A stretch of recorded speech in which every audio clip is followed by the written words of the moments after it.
fire stations were warning not to do the bonfires, the fires, and it rained that day and it was cold, and so Hashem made sure that things weren't going to catch on fire. Well, God's controlling the world, right? Yeah. Yes. All right, so let's get started now. We are going to talk about two things. We want to walk away tonight with two messages. One is that there's the right way to question God. God does want us to question, and this is not breaking news. In Judaism, we know that questioning everything is a good thing. Questioning God is a good thing. And that's not a enlightenment. That's something that's very basic, fundamental. Questioning everything around us is part of who we are. However, there's a right way to question, and that's what we're going to learn about. And the right way to question might just be the secret to bringing about the ultimate redemption to the world. That's the takeaway to tonight's class, because it is our individual curiosity and our individual wondering of the things that happen around us and the things that might occur to us in a way that require us to take action will actually bring about the final redemption. So that is a little bit of a summary of what we're going to try to unravel here. We have a mitzvah that we talk about in this week's parsha. Two mitzvahs actually, but it's bundled up into one. And that is the sabbatical year, which is the seventh year of every cycle, where the land of Israel had to rest, which means you cannot work your land. You can see it here on the screen. I'm going to read verse 3 and 4. You may sow your field for 6 years, and for 6 years you may prune your vineyard and gather its produce. Verse number 4, but on the 7th year, the land shall have a complete rest, a Sabbath to God, and you shall not sow your field, nor shall you prune your vineyard. So it's the idea of the sabbatical year. This is a mitzvah that still takes place in the land of Israel. There's still a cycle. I think we are in the third year of the next, I'm sorry, the second year or the third year of the next sabbatical cycle. We just had one recently, so that's why it doesn't apply to us outside of Israel as much as it does to those in Israel. In fact, it's very difficult in the land of Israel during the 7th year, because you have to check to make sure that whatever you're eating wasn't grown or harvested during the 7th year in Israel, because that would render it not kosher. It's a complicated aspect of keeping kosher in Israel. Now, the second half of this mitzvah is that you actually have 7 cycles. So let's look at verse number 8. And you shall count for yourself 7 sabbatical years, which means 7 cycles, which is 49 years. And on the 50th year is another, basically the Shabbos Shabbaton, which is basically the Sabbath of the Sabbaths, the 50th year. And that is what's called the Yovel, the Jubilee year, which is a whole nother level of the cycle. This is the sanctification, the 50th year. In the days when having a slave or a servant was something that was acceptable, you had to free that slave on the during the Jubilee year. Property goes back to its original owner on the Jubilee year. There's many other laws involved in this. We won't get into the specifics of this law, so it's a bit of a complex one. What we will talk about is the actual practicality of not being able to harvest your field or agriculture during the 7th year every single cycle. Not to mention the 50th year, but the 50th year is not as relevant. It's more just the fact that it's every 7th year, which is an entire year. Verse number 19, and the land will then yield its fruit, and you'll eat to satiate and live upon it securely. Now, let's take a look at what it says further. In verse number 20, it says, and when you will ask, but really it's translated when you will say. V'chisomru means when you will say. What will we eat? in the seventh year, because in those days, I mean, not just those days, but historically, agriculture, and even today, agriculture is the source of food. Without agriculture, you cannot survive.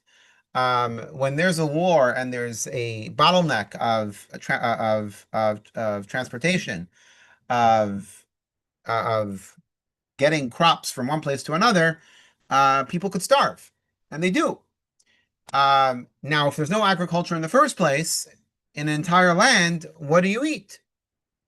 So if there's an entire year of a sabbatical year, what are you supposed to eat? So the Torah is warning us or telling us, and you're going to ask this, that we will not sow or we will not gather our produce. So verse 21, so Hashem says, know then that I will command my blessing to you in the sixth year, and it will yield produce for 3 years.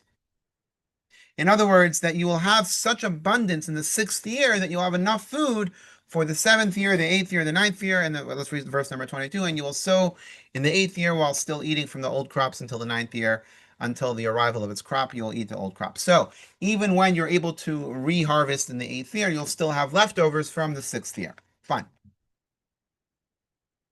What we're going to do now is do some Hebrew grammar. Look here quickly at the word in verse 20, v'chi, or you could say it v'ki, but this is an interesting word that we're going to zero in on in a second, which is basically the question. And if you say, what are we going to eat on the seventh year? Let's take a closer look at what the commentaries say about this. So this is the Alshich. It's worth paying attention, a famous commentary on the Torah. It's worth paying attention to the wording. And when you say, what will we eat? So what does the Alshich say? For this verse seems out of place. It really belongs earlier, right after the command, you shall not sow your field, not here, after the text, which has been interrupted by other matters. So let's go back to the verses for a second. In verse 1a, we first talk about the sabbatical year, that for every 6 years you have to harvest your field. On the seventh year, you should rest the field. And then it says that you should count 7 cycles of 7 years. And on the 50th year, that's when you have the, another sabbatical year, which is like the holy year, whatever. And only after all of this do we have the question about, if you ask, what are we going to eat on the 7th year? But really, this question, verse number 20, should be right after the Torah tells us that on the 7th year you have to rest, because that's where the question really is. It's an entire year. Don't go to the 50th year yet. We didn't. How do we survive to the 50th year? We have the 7th year to worry about, and then the next 7th year to worry about, and the third 7th year to worry about before we even talk about the 50th year. So that's number one. Why does the Torah bring up this question about us asking how are we going to eat, or what are we going to eat during the 7th year, only after we talk about the 5th year? Now, there's another aspect here, and this is where I told you to pay attention to the word ki. And when you say, which is the quotations of the V'chi Somru, here's this commentary saying, I have already explained that there's a difference between the word ki and the word im. So the Torah uses 2 words to describe if, like if or when. So if is the word im, Aleph Mem, which I'm going to point to right over here, or highlight. I can't highlight it. Actually, never mind. I'm going to go back over here. Pointing to it right here. Im means if. If you will, or if you will say, that's the grammatical word for if.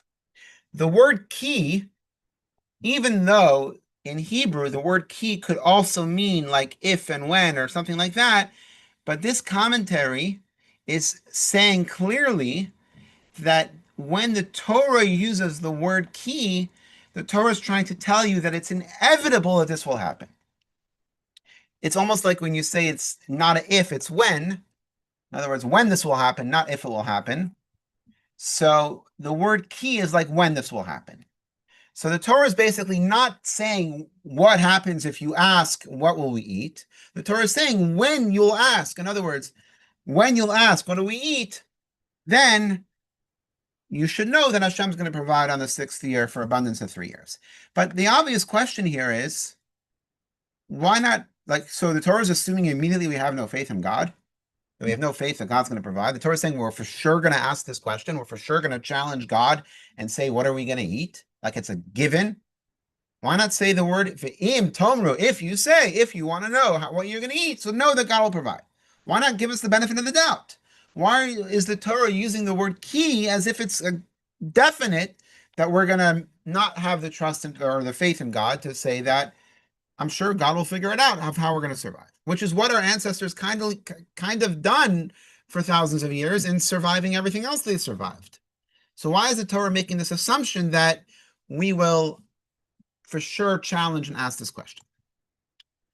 This is a elaboration on this. The word Shema is similar to the word im. Don't confuse this with the word Shema, which means listen.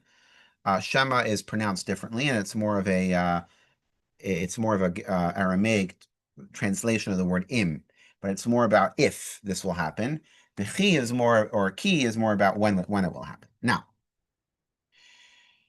we're going to compare this to, actually, I'll leave it on the previous screen. We're going to compare this to a similar situation.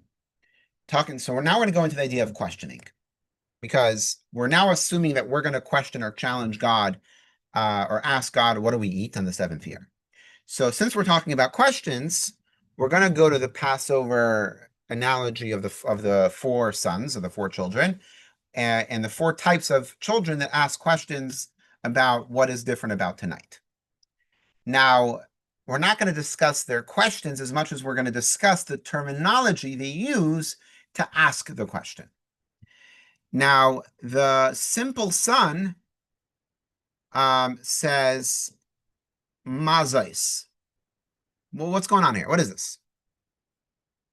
Which Rashi says, this is the question of the simple child, because he doesn't understand how to ask the question. Like he knows there's something different and something wrong or something out of place.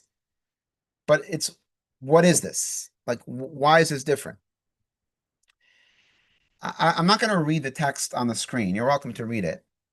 But what we're going to learn here, and Rabbi Jonathan Sachs has a beautiful explanation coming up in the next text. But there's different ways of asking questions, and we notice this as a rabbi. As a rabbi, I notice this a lot, but not just as a rabbi, as a human being, you probably know this as well.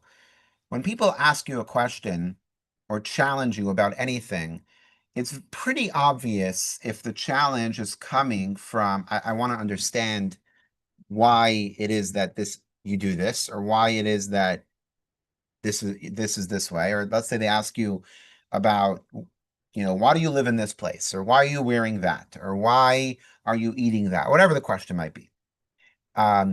It's not hard to detect if the person is sincerely trying to understand curiosity about your life and wanting to learn, or if the person is trying to mock you, or if the person is trying to question you as if to challenge you and to make you have to defend, not mock you, but have to defend why you're doing what you're doing. We all know that the way they ask it could always come from different places within their intention that can make the same words, but it really can make the question very different. When someone asks me a question about Judaism or about the Torah, or to explain something in the Torah that's sometimes hard to explain, one of the first things I have to do is figure out if they're asking because they want to understand, or they're asking because they want to catch me, like, aha, like this doesn't make any sense, or they're trying to, line up a debate or line up a gotcha moment, or if they're trying to find an excuse for themselves to say this doesn't make any sense, this is all whatever. Because based on the intention of their question, I have to make sure that I'm connecting with them as a person to give them what they need versus just trying to answer the question and kind of read between the lines, just like you would with a close friend or with anyone. Sometimes you want to understand where they're coming from versus just trying to answer the face value question. So when it comes to the Haggadah, the four children, it's the same thing. Whether it's the wise son, the wicked son, or the simple child, or even the child who doesn't know what to ask, they all have different intentions and different backgrounds and different areas of need. And as the parent, whether you're the literal parent or the guide or the teacher or whatever situation you're in, you have to come at it from understanding where they are to really help them and on their level and bring them close because they all belong at the Seder. Why is this important?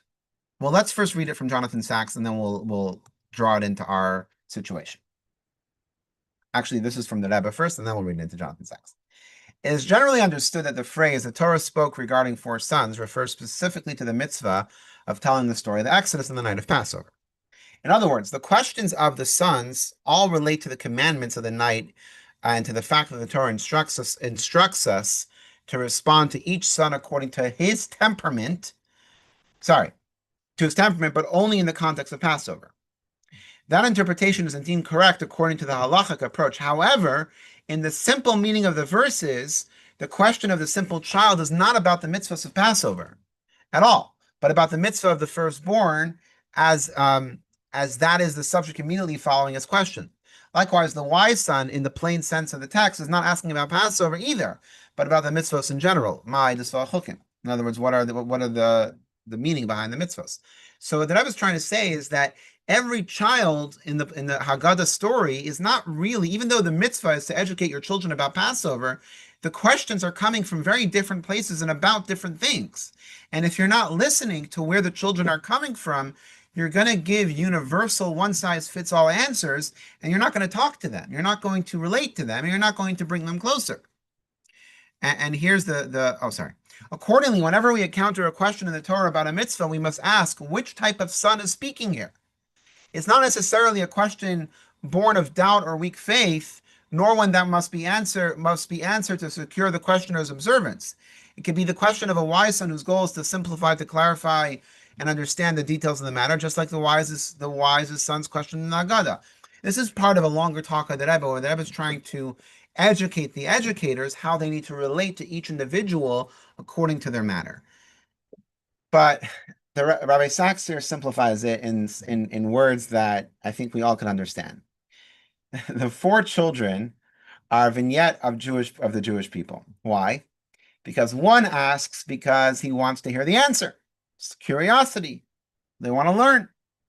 Another asks because they don't want to hear the answer. A third asks because they really don't understand, and they don't understand what's going on here. And the fourth does not ask because they don't understand, and they don't understand, and they don't know that they don't understand. So none of these people are wrong or bad in a sense, especially in our Jewish community that has been through what we've been through. It's more that everyone has a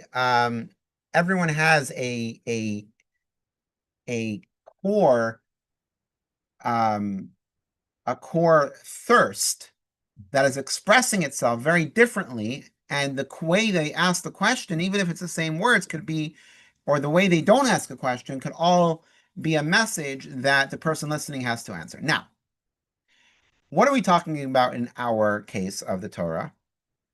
We have a situation. There is a hunger. There's a potential hunger. The Torah is telling us you're going to have 6 years where you're going to be able to harvest your fields, and God's going to bless you.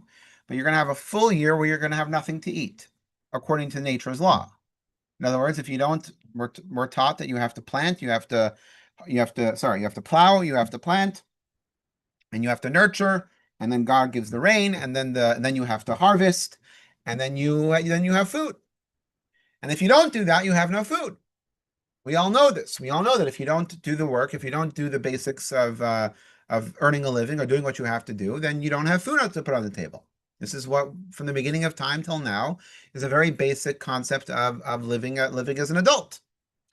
So the obvious question to God is, what are we supposed to do? Whether we're asking it because we want an answer or because we don't really want to hear it, because we don't want to have to know that this is going to be a reality, or because we don't understand what the heck's going on here, or because we don't ask because we don't even know there's something that we don't understand. The point is, there's something off over here about the situation. Let's move on from the Haggadah situation And now let's go on to the situation of the sabbatical year. Because something about the sabbatical year is actually metaphoric about our the world's history. And Nachmanides gives us a bit of a hint through his Kabbalistic knowledge about how the sabbatical year actually represents the lead up to the coming of Mashiach, to the final redemption. And the 6th year, when we ask the question, hey, what are we going to eat, is the preparation to the coming of Mashiach. And we'll come back to this in a second, but I want to read this Nachmanides here. We'll come back to this here in a second.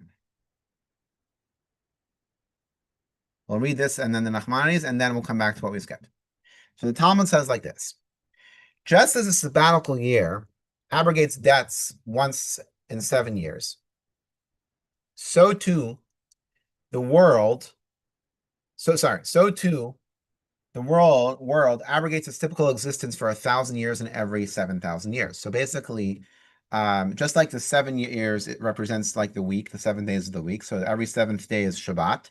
So every 7 years is the Shabbat of the year is considered to be a Shabbat of the 7th year is like the Shabbat of the years. So it also goes in the thousands.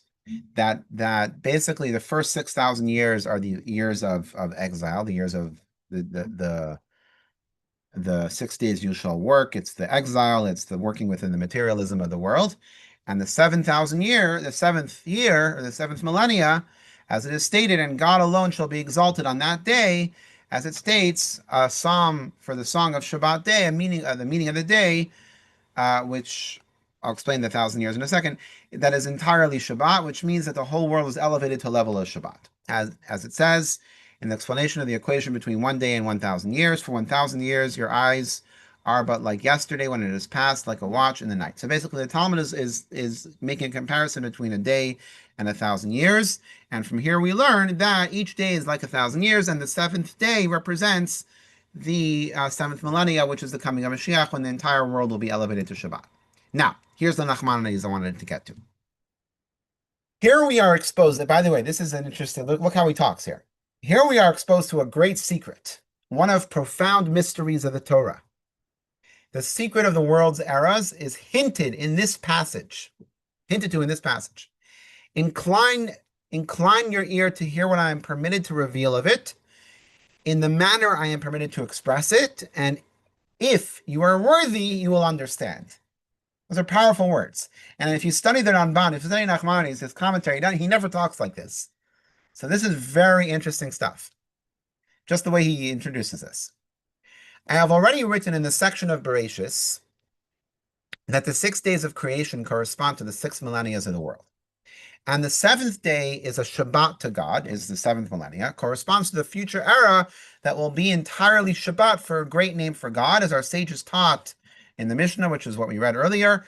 On the 7th day, that they would say a song for the Mizmor Shir Yom Shabbat, a song for the day of Shabbat, for the time to come, which will be entirely Shabbat, and rest for eternal life. Thus, the day of creation hint to the original formation of the world, while the years of Shemitah cycle allude to the unfolding of world history. So each day of creation corresponds to 1,000 years of each millennia that we exist in. So right now we're in the 6th millennia. We're getting ready for the 7th millennia, which is the coming of Mashiach. Whatever secrets he's referring to, that is if you're worthy. I definitely am not, so I apologize that I cannot clarify what secrets he's referring to. But now I want to go back to what the Rebbe says, because what we're going to see here is how we draw in the Torah's explanation of the question that we want to ask God about what are we going to eat. So the Rebbe says like this: by placing the verse, and when you will say, this is assuming, not just assuming, but the Torah is telling us we're going to have this question at the very end of the entire discussion, that we're going to want to know, what are we going to eat? After the Torah not just tells us about the 7th year, but about the entire 7 times 7 and the 50th year. So even after the laws of Yovel, after the Jubilee year. So the Torah makes it clear this is not a question of the wicked son. This is not something where we have no faith in God. We have faith, and that's why we don't ask the question right away. We ask the question much later, only after the Torah already told us about the Jubilee year. We already have the faith.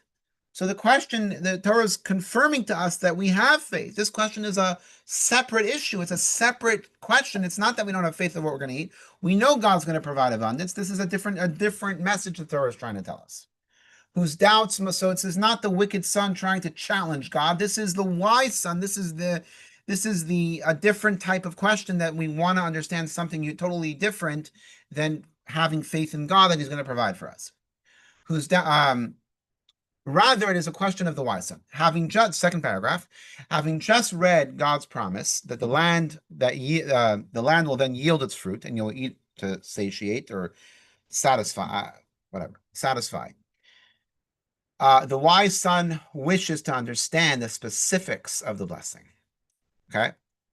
In what manner will God's blessing unfold during the years when we neither sow nor gather our produce? If this is a sabbatical year, we know God's going to bless us. We know God's going to take care of us, but give us a little taste. Give us a hint. Tell us what to look forward to. After all, it can happen in several ways.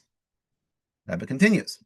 The Torah's answer is that the blessing will take the form of abundance, that the earth will produce such an increase in the 6th year that it will suffice for 3. It will be so powerful that it won't just last through the 7th year, but it will go abundant. It will go above and beyond what you could expect, beyond all the way for 3 more years.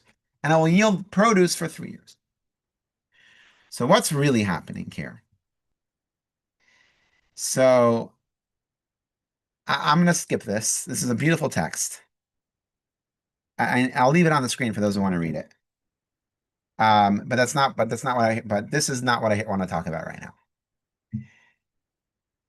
What the Ramban Nachmanides just told us, and what the Rebbe just said, is that this never was about food, because we have faith. If it was about food, the question would have come right away when the Torah tells us, "Don't harvest your field." Well, where's the food? We didn't ask. We only waited. This question comes after all of the other mitzvos of the Jubilee year, which is not the right place for a question about food. So we know it's not about food.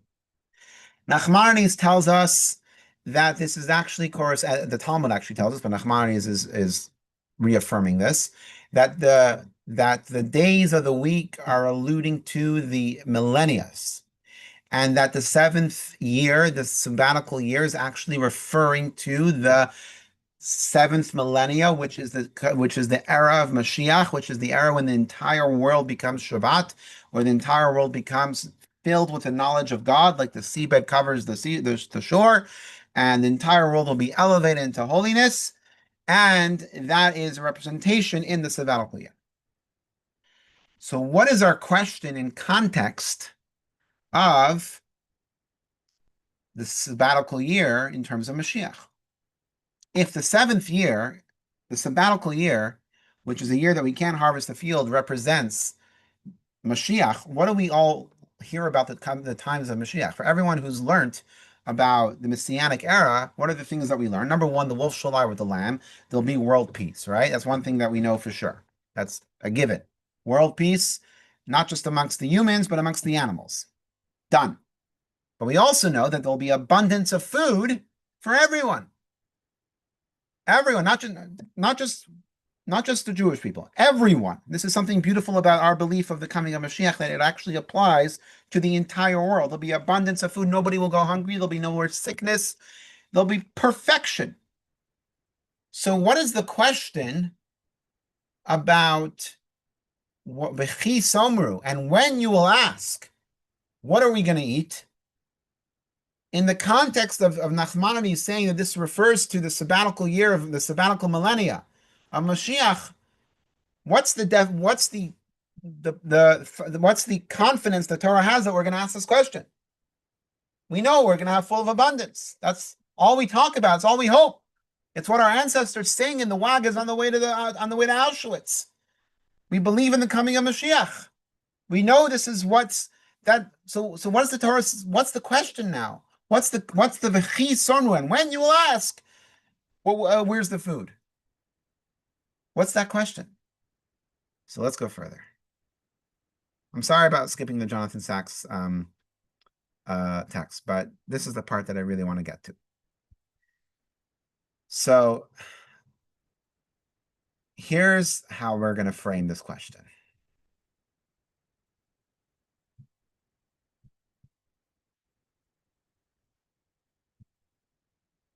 The question is not about what are we going to eat in the 7th millennia. The question is really about how are we going to survive the 6th millennia? Because the answer is really the question here. And let me explain. Let's read it first from the Rebbe, and then I'm going to put it into words. I want to first try to get the purity of the Rebbe's words, and then we'll put it into simplicity. This is where the question, what will we eat on the 7th year, comes in. Standing in the 6th millennium, when due to generational decline, we are weaker than those before us, we ask, how can we, right now, draw down the redemption to bring about the 7th year?